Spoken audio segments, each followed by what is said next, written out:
Ready to start? Yes, we're here again. Here we are. We're here again. Nanette Saylor. Gail Butters Cohen. And we are here in the HeARThlife circle. Today we are not going to be creating anything right in this environment. We decided it was important, now that we've been creating a few things together, to spend a minute and talk about all the various things that you can create on. And we're particularly fond of books and creating books to contain your pieces as you move through some of the process of making. Right. I mean, we've done pages before in our other videos. Yes. And these aren't necessarily them, but I do have so many loose pages. What do I do with them? And I think what Nanette would like to do today, I'm pretty sure that she's going to show us some ideas of how we could contain these in handmade books. Mini books and mid-sized books and maybe even some large books. Yes. So I'm looking forward to that, to having all these loose pages, having a home for them. Yeah. Yeah, and you know what I love to do is to take the idea that, you know, we started talking about this, where, well, how could we hold, what might we put all of these things that we're making in? And then as soon as we started to talk about it, things started showing up in our sphere of influence that were all the various ways that we could do this. And I remembered that the other day when we were making cards, that my card ended up becoming a little mini book. Love it. And this was made out of a cereal box. And this started as a cereal box, this particular paper. And so I love cereal box paper. Thank you to Gail for introducing me to this, because it makes beautiful hard stock for the covers of anything. So now that you know that, I want to encourage you to think about where else, how else might you use cereal boxes? Right. We're very big on recycling. Yes. Yes, and upcycling and recreating materials that you would normally just toss in the recycling bin or in the garbage. Absolutely. So one of the things when I put this together, Gail said, oh my goodness, you have to show everybody how you make this. And because I guess on some levels it feels a little bit complicated, but it's really not simple at all.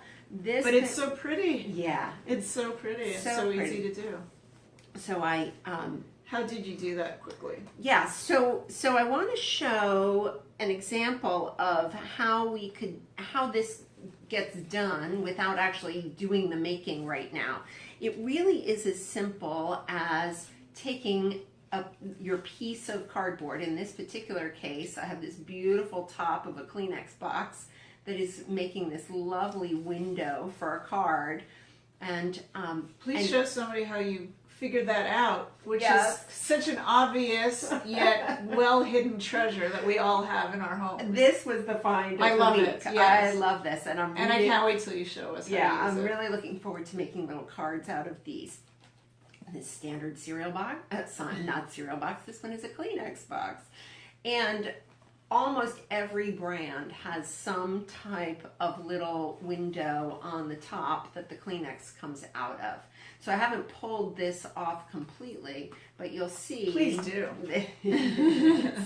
This little circle, in this case, it's a little oval. If you're careful about the way that you tear it,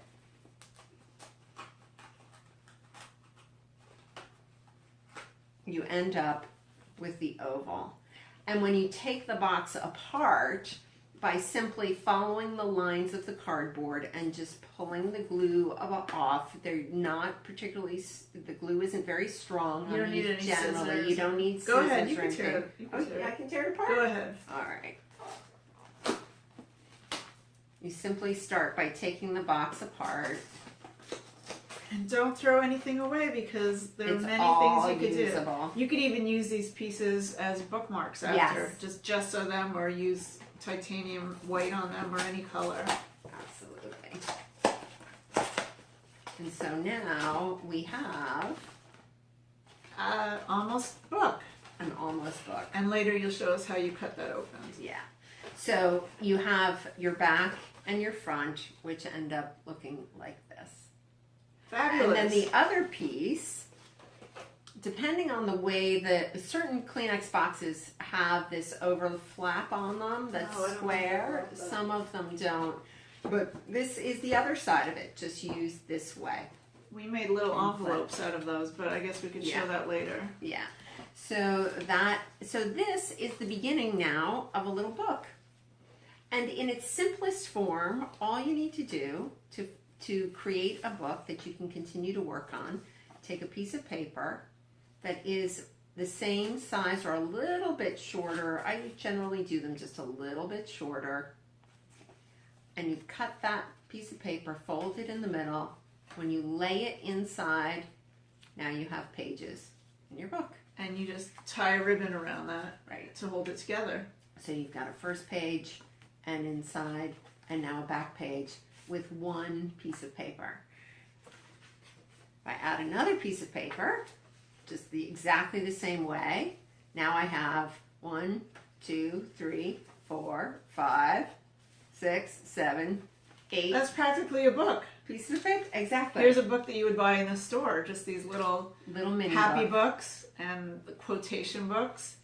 And you could actually, if you have any old ones, such as this one, or you find it in a used bookstore, you could always alter these books, and you could add, you take off the cover, and it's not as pretty as this one in my opinion, but you could always just do the same thing. It's the same Right. concept. You have a little mini book of your own, and you create whatever you like inside. Yes. Collage, paints, Exactly. drawings. To finish this off in the simplest form, you take a piece of ribbon the way we did here. This one, I happened to add an extra step, which was to punch some holes. But the truth is, you don't really need to. You can just simply wrap the ribbon around one side and tie it on the back. Okay. And it holds your pieces of paper. Can't in. wait till you show us how to And do that. as many as you want, you can add as many pages to whatever thickness is comfortable for you. If you wanted to make it even thicker, I would encourage you to create an additional fold on the back so that you have a little bit of extra depth, a little bit of a binding like a normal book would have here. So you Can can you show add us more how to do pages. that as well? So in this particular one, How let's about see. when we do the demo? Yeah, when we do the demo, what I'll do is using just a standard piece of cardboard, I'll show you how to score it in such a way that you end up with a fold, a thicker I'm binding. excited. I'm Yeah. excited to see Yeah. that. And That's in fact, great. it's reminding me of the pad that you had, Gail. Let's show everybody that watercolor one? pad, the black one. Oh. Because I thought this was the coolest. I bought this ready-made in Canada, and it has black watercolor pages inside, which are thicker paper than your average drawing paper. And I thought this was a real cover until I looked, and all they did was tear a piece of paper and cover the pad with it. and wrap it over the So top. there are many ways to do this. Yeah, I love that because you could take any ordinary pad and now make Make it a your new cover. own by adding a firm back to it and making a new cover by just folding it over. Great. I think that's the coolest idea we've seen today. That's my inspiration for today. What about for just sure. a quick, just a quick showing of what are you going to do with the envelopes? Yeah, so the other thing that I have learned over the years is how to fold envelopes together to make a little mini book out of those. And this is a super easy project. You simply open up the flaps and stick the envelopes inside each other. Oh, upside down. Is that what you're doing? So you've got one flap going in, the other one like this. And if you glue those edges down, now you have pages. Now typically what I'll do is put another piece of paper over the top of this to cover the fold, but it might be that on some of the pages I want to leave that pocket. Right, you may Because I want have to put little ways to treasures inside. hide little treasures inside there, or little Great. messages to myself. And to continue, you simply add additional envelopes. How do you do that? So same thing, you just stick it right inside in the flap. So now I have two here. And depending again where you want your if you want the openings to show or not. So now, So it's flap within flap, is that it? Yep. Just open it up and do another one. And you just keep going. I love it. And now I have as many pages as I might want to have. So these are good for drawing with a pen or pencil, but if you want to use paint or collage, it might be a good idea to gesso each page. Yes. We've talked about gesso, and I'll show you an example of that. And or use several layers of paint on top, or keep collaging. Right. Yeah, you could thicken this page up if you wanted to by putting a piece of the It'll be sturdier. The cereal box on it if you wanted, just sturdy that up, or if you wanted to just put that kind of a cover on the outside, that also works.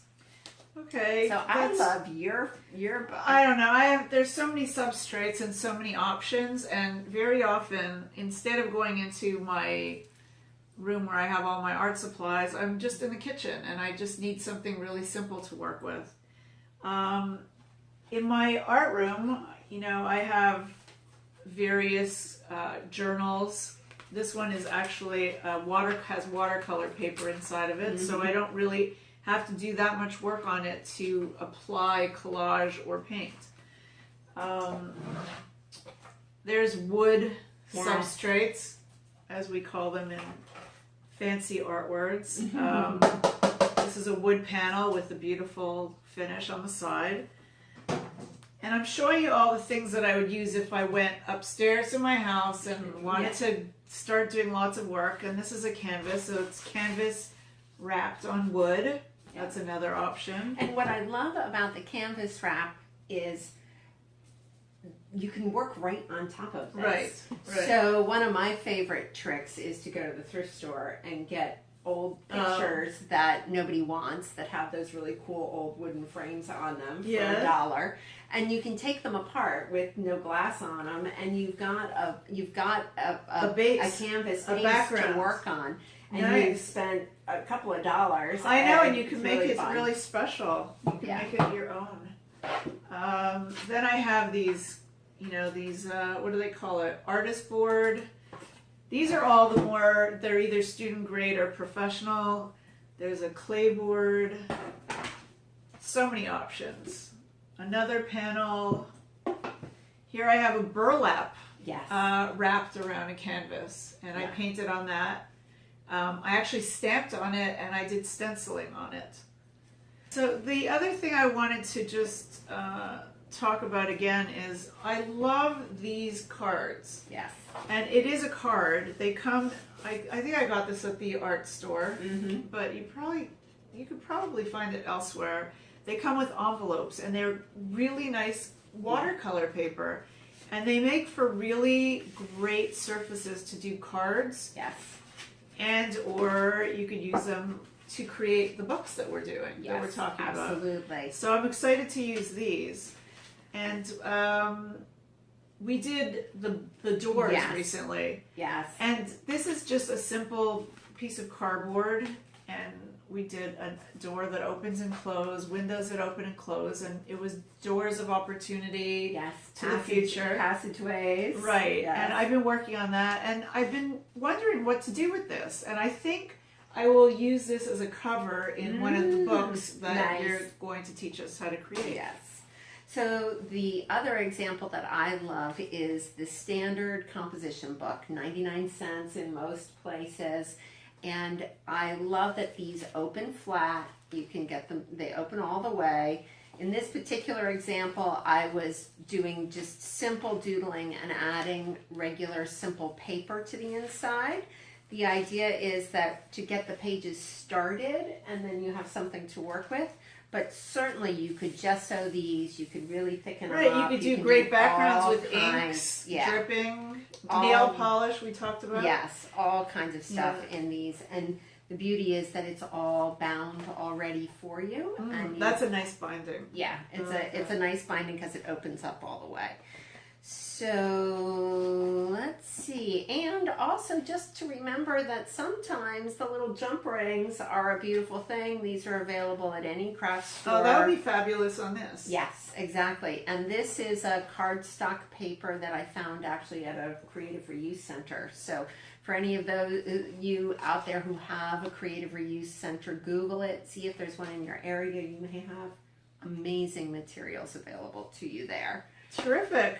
Yeah. So I'm excited to get started creating Me too. some type of book. yeah, I think it's going to be really fun. And the thing I'm most excited about are tissue boxes.